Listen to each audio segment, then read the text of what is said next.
Dhaka medical থেকে একটা রুগী নিয়ে গেছিলাম মর্গের থেকে। লাস্ট নেওয়ার সময় আমি চিটাং রোডে কক্সবাজার চকরিয়া গেছিলাম।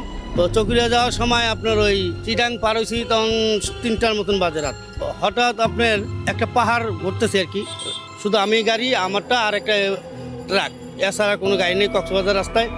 তখন ঢাকা দিকে কোনো গাড়ি যাইতো না, চিটাং পর্যন্ত গাড়ি থাকতো। অ্যাম্বুলেন্স তো সব জায়গায় যায়, রাত নেওয়ার দিন নাই। তো যাচ্ছি তখন ওই আপনার এক পাহাড় দেখি যে একটা মহিলা আপনার এই সাদা একটা পোশাক পরে, যেমন আমি যে পিছন দিয়ে যাচ্ছি ও পাহাড়ের দিকে চায় রয়েছে, মানে গাছের দিকে ওদিকে ফিরা। তা আমার খুব খারাপ লাগলো যে এটা কি মানুষ না কি আল্লাহ জানে, এত রাতে এই মহিলা এনে আসবে কেমন এই পাহাড়ের ভিতরে।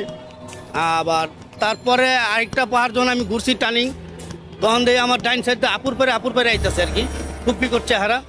হ্যাঁ, তখন শোলমূল পশম খারা গেছে গা, কিন্তু আমার গাড়ি লক করা ছিল আর এসি চালানো ছিল। তো আল্লাহর রহমতে এমনি কোনো কিছু হয় নাই। কিন্তু চকুরিয়ার কাছাকাছি যখন গেছি তখন দেখি যে রাস্তা মনে করেন 4টা দেখা যায়, কিন্তু ওই আমার যে ডেড বডির লোক ছিল তারা দুজনই সামনে ছিল। হ্যাঁ, ভয়ে শুধু আমার হেল্পারটা পিছিয়ে ছিল। তো আমি বললাম যে দাদা ওঠেন, আপনারা এত ঘুমাইছিলেন, এই যে ঘুমাইলেন চিটাং থেকে ঢাকার থেকে শুরু করছেন। হ্যাঁ, আমি একা গাড়ি চালাই এলাম। তখন এরা উঠটা গেলো যে কী হচ্ছে দাদা, আমি বললাম যে রাস্তা 4টা দেখা থাকে।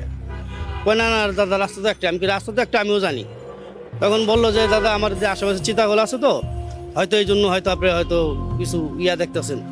তো আল্লাহর রহমতে ওরকম কিছু পাই নাই। তো বাসায় গেছি, ভালো মতন পৌঁছাইছি আজানের আগেই। পরে যায় গাড়ির ডেড বডি নামাইলাম, আমার হেল্পার গাড়ি দিল। তা আসার সময় আপনার ওই সকালবেলায় একটু ঘুম লাগে গেছিলো গা।